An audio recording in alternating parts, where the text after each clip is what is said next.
folks, it's early morning and we are headed to meet a roofer. We're going to do another tear off of a old system. We're going to tear it off so they can re-roof. This is part of the job, part of solar business that I really swear I'll never do again every time I do one. So somehow I've been suckered into doing another one. So this guy, he just, I don't know what he did, but he sweet talked me. So this is a part of the business that makes me think that solar on shingle roofs and on a lot of residential roofs is just a bad idea overall. But you're not here for me to talk you out of that. You can just watch the video and talk yourself out of it. But I'm about to go pull these panels off and show you guys just what all that entails. So the goal is for all that to be down here somewhere? Yep. It's going to come down. It's going to come down fast. Everything you can see except those, presumably the this pipe jacks and job has some mounts. poor wire management, and as a bonus, we have a squirrel nest. And the trees really aren't that well. There are some trees.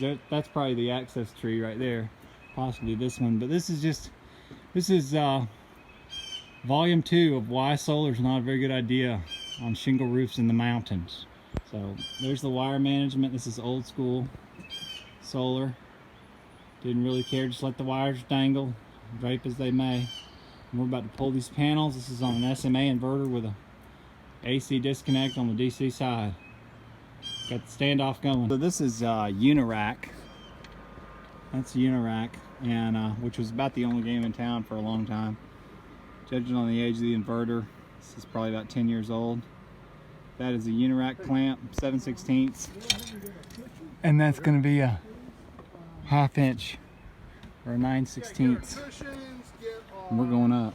So this roofer, I was just about not gonna ever do a shingle roof again, but this guy called me and he promised me that he was going to be involved. I don't want to just deal with sales guys. I want to deal with real roofers, and he's the real deal. He's up there ropeless with his cougars, setting the rope. He's not the coward. Just got a new pair of cougar paw pads. My old ones were just starting to give out. So I got a brand new set of Coug pads. And guys, if you're not using cougar paws on shingle roofs, you're crazy, because they are awesome.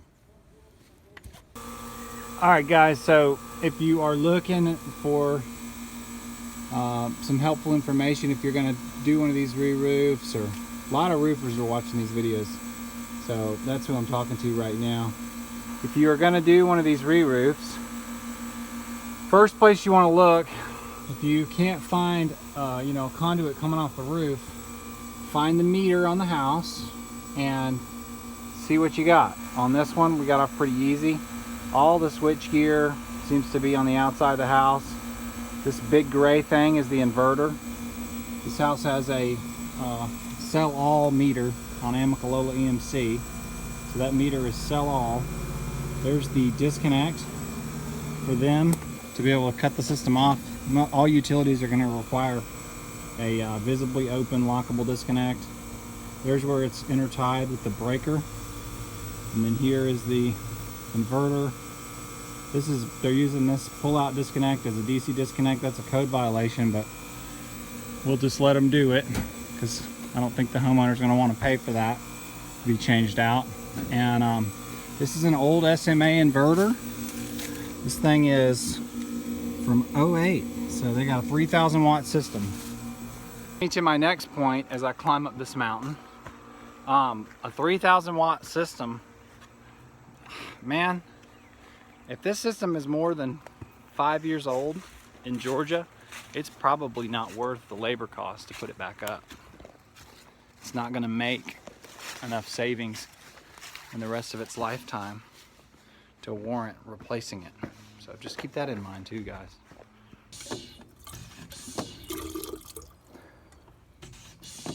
This is my water setup. Pretty dang cool. You can get these bottles at Home Depot. And I got this pump at Lowe's. It fits Home Depot and Lowe's bottles. Way better than bottled water. I'm not sketchy and concerned about roofs. So guys, at all. these are old connectors. These are not locking connectors, which which is also technically a code violation. Now, if I was to put a system in like this, it's got to be a locking connector. They've got the old school grounding, where you got to ground each module. There's that module grounding clip.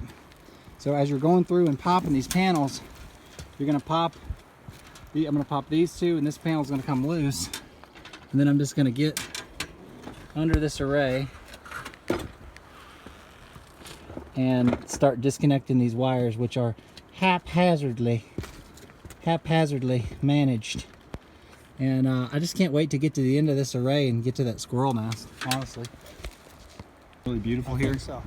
Here's 2 PV wires, and they're hooked on sharp ground. Now they're not worn, but man, that's a cool way to do it. Just hook them right there, and then over time they just rub and rub.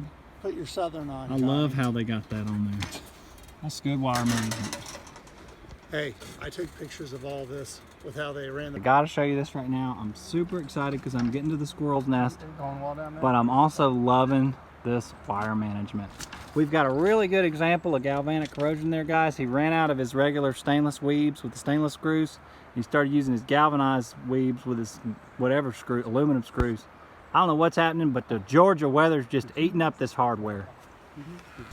All right, so we're having a ball, and I'm stoked because I'm getting some really good YouTube footage. You won't believe. This one's going to be titled, "You Won't Believe This Rodent's Nest on This Solar Array." All right. I cannot be more excited about this rodent's nest I'm about to find. Oh my goodness. Somebody's been under there partying. All right, I gotta reach in here and find this connector. Look at all the poop falling out of there. The connector's like, gross. All right, I'm sorry, dude. You can let it dangle a little bit. About to send a lot of rodent poop your way. Are you cool? Can you just hold your breath for a second? Because I gotta like kill this nest because the wires are like running through it. All right, go ahead. Hold your breath. Oh, give me that cord. Ugh.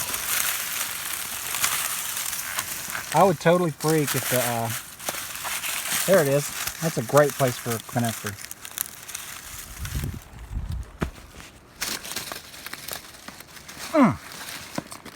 So that's a really good spot for a connector. If you just have an arc fault, it's in the dry material like this. You can go ahead and burn. You got the panel? You ready? Take her. And that is a beautiful, beautiful rodent's nest. Pairs perfectly with the gutters full of am I saying it right? Detritus? Detritus? Detritus? Debris? Anyway. You got it? Yeah. Okay. This is a really good rodent's nest. It's got some wet in it, but it's also got some dry. You ready to breathe all this, or how do you want to? You want to get a bucket? Just leave it we're for gonna now. make a mess. Let's get this panel out of here. So this is by far the biggest rodent's nest I've ever found. This is a wonderful home for rodentia for many years. Oh, a beautiful install here. And we're about to evict this rodent's nest while trying to not make a mess on this porch. That's our hot tub and all their furniture. Well, it might be good to fall in the hot tub because you blow it right off. No, my toolbox is down there. I'm gonna.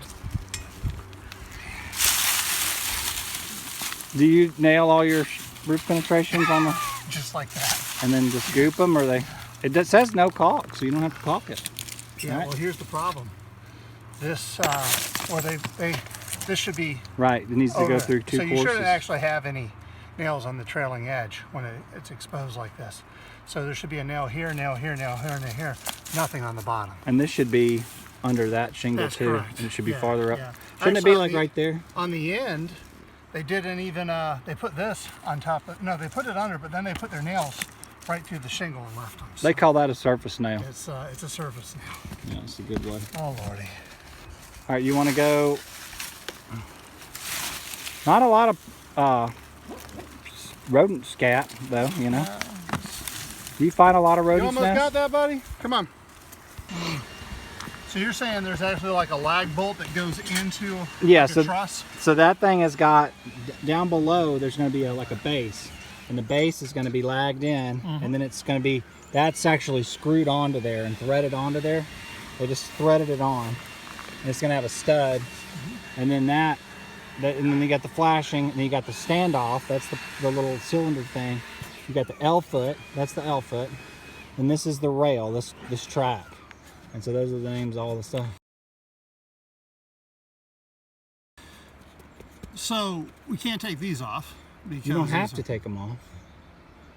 Well, we have to with the roof, but Okay. yeah. But when we take them off, we're gonna. Today we can take the tracks off. We can take the L off. Right. Take the tracks off.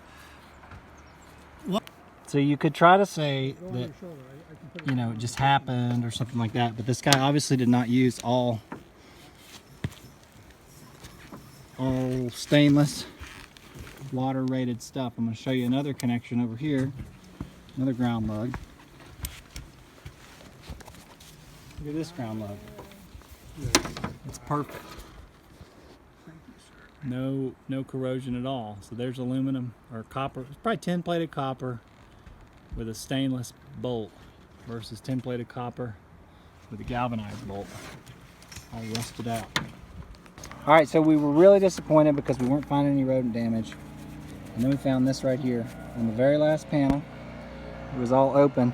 That's some nice chewing right there. So that can really start a fire quick, boys. 270 volts in the Georgia sun. Anyway, you can take her. So there is plenty of rodent damage on this. This wire's been chewed. This wire was not protected. You can see where it's gotten some chew. So we're gonna pull this pull this wire down. So I'm here with some fellow solar men, Urban and Francisco. Make sure you fall through that ceiling. We're finding I've done it before, so. some really good work here. He's got THHN. He stapled it. Stapled every 4 inches. So he's running that DC circuit. Luckily though, we found the pipe. But that, hey, we can go around. We can just walk around and we get on the other side of that. Look here. Mira. I got a nice little trick here. Come this way. Luckily what we did just find is the end of his source circuit. There's a pipe, so we might be able to not have to run a pipe all the way. There's a nice J box over there. What do you think's in that splice? Wire nuts. Yeah. Just another example of the quality workmanship we're dealing with. Oh yeah, wire nuts. Some good wire nuts. He's got them twisted. You know, you used to be able to really get on that USC though. You could really twist the USC together. The PV wire don't twist like USC did. All right, guys. So we obviously can't put the system back up in the condition that it's in right now. It's just too old, and there are too many code violations and code updates that would need to be made. So the future of this system is kind of up in the air right now. I'm not sure what'll happen. I'm gonna let the contractor and the homeowners work it out, and maybe we'll be back to fix it. Maybe we'll get some free panels out of the job. Who knows what's going to happen here? But one thing's for sure, those rodents are gone. And just hope if people can learn from this. If anybody's doing a re-roof and they want to call me, my contact information is going to be in the description of this video. But I can go ahead and tell you it's probably not going to be too pretty. But please let me know, guys, and take care. Be safe out there.